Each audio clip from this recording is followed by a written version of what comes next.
Hi friends, ಎಲ್ಲ ಹೇಗಿದ್ದೀರಾ? ಚೆನ್ನಾಗಿದ್ದೀರಾ? ನಾನು ಚೆನ್ನಾಗಿದ್ದೀನಿ, ನೀವು ಚೆನ್ನಾಗಿದ್ದೀವಿ. ನಾನು ಇವತ್ತು ಹೆಸರು ಕಾಳು ಕೊಬ್ಬರಿ ಬೇಳೆ ಎರಡನ್ನೂ ಹಾಕಿ ಒಳ್ಳೆ ಉಪ್ಸಾರು ಮಾಡೋಣ ಅಂತ.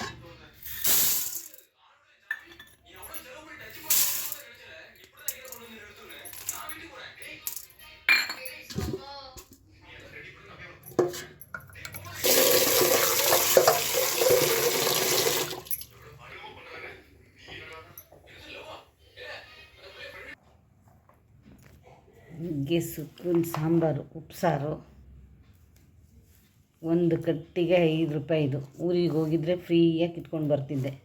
ಏನು ಮಾಡೋದು, ನುಗ್ಗೆ ಸೊಪ್ಪು ತಿನ್ನಲೇಬೇಕಲ್ಲ, ಹಿಮೋಗ್ಲೋಬಿನ್ ಜಾಸ್ತಿ ಆಗುತ್ತಲ್ಲ, ಅದಕ್ಕೋಸ್ಕರ ನುಗ್ಗೆ ಸೊಪ್ಪು ತಂದಿದ್ದೀವಿ. ಇದನ್ನೆಲ್ಲ ಬಿಡಿಸ್ಕೊಳ್ವ. ಈ ಥರ ಹೂವು ಇರೋದು ಅಂದರೆ ತುಂಬ ಚೆನ್ನಾಗಿರುತ್ತೆ ಉಪ್ಸಾರು. ಏಕೆಂದರೆ ಇದು ನೀರು ವೇಸ್ಟ್ ಮಾಡಲ್ವಲ್ಲ, ಕುಡಿತೀವಲ್ವ, ಅದರಿಂದ ಉಪ್ಸಾರು ಮಾಡ್ಕೊಳ್ಳುವ. ಬನ್ನಿ. ಬೇಳೆ ಜೊತೆ ಟೊಮೊಟೊ ಮತ್ತು ಹಸಿರು ಮೆಣಸಿಕಾಯಿ ಬೇಯಕ್ಕೆ ಹಾಕಿದ್ದೀನಿ, ಬೇಯ್ತಾ ಇದೆ. ಸೊಪ್ಪನ್ನ ಬಿಡಿಸಿಟ್ಕೊಂಡಿದ್ದೀನಿ, ತೊಳಿಬೇಕು. ಬೇಳೆ ಎಲ್ಲ ಚೆನ್ನಾಗಿ ಬೇಯಲಿ.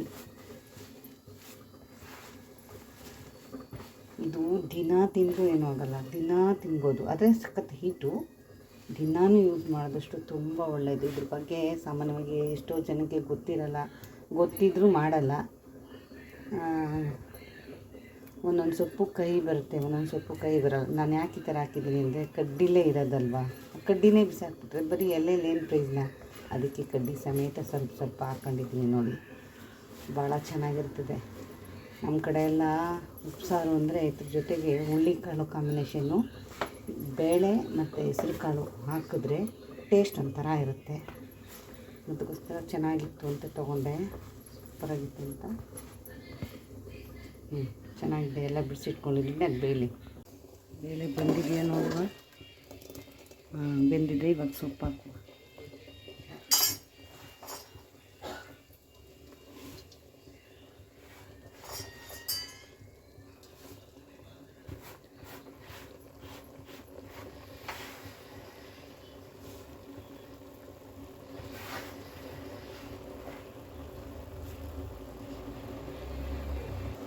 ಯಾವತ್ತೂ ಸೊಪ್ಪು ಹಾಕಿದಾಗ ಉಪ್ಪು ಹಾಕ್ಬಿಡ್ಬೇಕು, ಆಗಲೇ ಸೊಪ್ಪಿಗೆ ಉಪ್ಪಿಡಿಯುತ್ತೆ. ಇದು ಬೇಗ ಬೇಯುತ್ತೆ. ಜಾಸ್ತಿ ಹೊತ್ತೇನು ಬೇಯಿಸ್ಬಾರ್ದು, ಬೇಗ ಬೆಂದುಬಿಡುತ್ತೆ.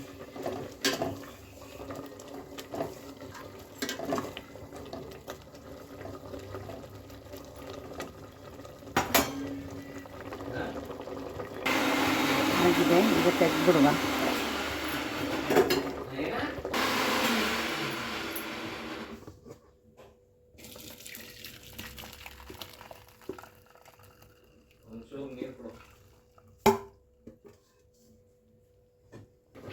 ಖಾರ ರೆಡಿ ಇದಾಯಿತು. ಟೊಮೊಟೊ ರುಬ್ಕೊ ಬಂದಿದ್ದೀನಿ ನೋಡಿ, ಅದನ್ನು ಹಾಕಬೇಕು.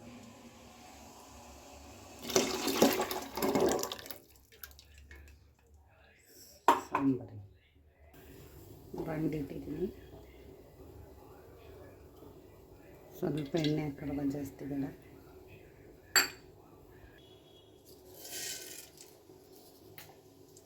ಸಾಸಿವೆ ಸಿಡಿಲಿ,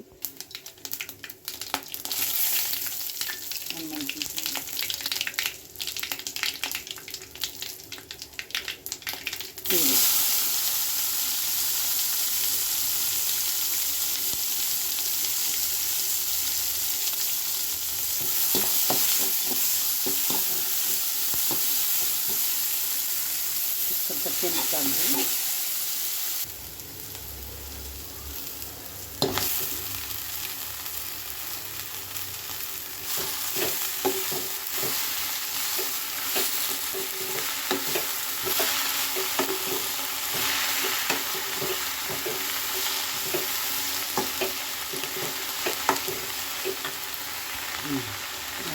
ಇದೊಂದಿಗೆ ಕೊಬ್ಬರಿ ಹಾಕೋದು, ತೆಂಗಿನಕಾಯಿ ತುರಿ.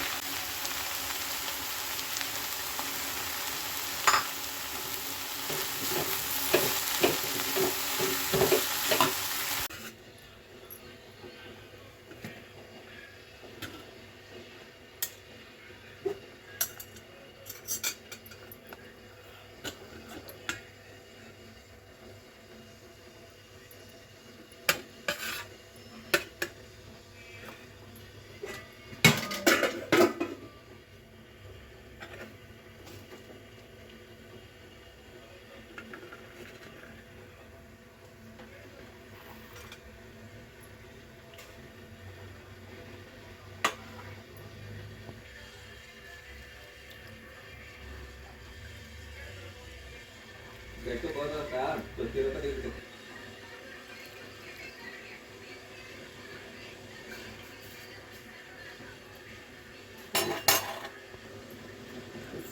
ಲೈಟ್ ತುಪ್ಪ ಹಾಕುವ. ಇವತ್ತು ಮುದ್ದೆ ಇಲ್ಲ, ಮುದ್ದೆ ಮಾಡಲ್ಲ, ಬರೀ ಸಪ್ಪೆ ಸಾಂಬಾರು.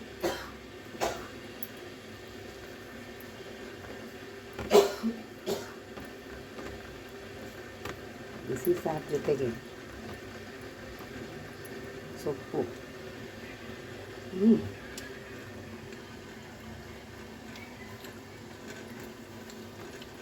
ಎಷ್ಟು ಚೆನ್ನಾಗಿರುತ್ತೆ. ಈ ಥರನೇ ಊಟ ಮಾಡ್ತೀನಿ. ಉಪ್ಸಾರು ಒಳ್ಳೆ ಜೀರ್ಣ ಆಗುತ್ತೆ.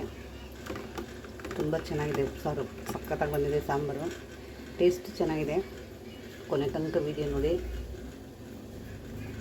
ಆದಷ್ಟು ಮನೆಯಲ್ಲೇ ಮಾಡ್ಕೊಂಡು ಊಟ ಮಾಡಿ, ಹೊರಗಡೆ ಊಟ ಮಾಡಿಬಿಡಿ. ನಿಮಗೆ ಈ ವಿಡಿಯೋ ಇಷ್ಟ ಆದರೆ ಲೈಕ್ ಮಾಡಿ, ಶೇರ್ ಮಾಡಿ, ಕಮೆಂಟ್ ಮಾಡಿ. ಧನ್ಯವಾದ. ಏನಪ್ಪ ಅಂದರೆ ಮನೆ ಊಟನೇ ಮನೆ ಊಟ. ದಿನಕ್ಕೊಂಥರ ಸೊಪ್ಪು ತಿನ್ನಬೇಕು, ದಿನಕ್ಕೊಂಥರ ತರಕಾರಿ ಹಾಕ್ಕೋಬೇಕು. ಅದರಲ್ಲೂ ನುಗ್ಗೆ ಸೊಪ್ಪು ತುಂಬ ಒಳ್ಳೆಯದು, ಹೆಲ್ತಿ ಫುಡ್ ಇದು. ಹಿಮೋಗ್ಲೋಬಿನ್ ಜಾಸ್ತಿ ಬರುತ್ತೆ, ಬ್ಲಡ್ಡು ರಿಕವರಿ ಚೆನ್ನಾಗಾಗತ್ತೆ ಇದು. ಯಾರು ಕೆಲವರು ತಿನ್ನೋದೇ ಇಲ್ಲ. ಕೊನೆ ತನಕ ವಿಡಿಯೋ ನೋಡಿ. ಥ್ಯಾಂಕ್ ಯು, ಧನ್ಯವಾದ.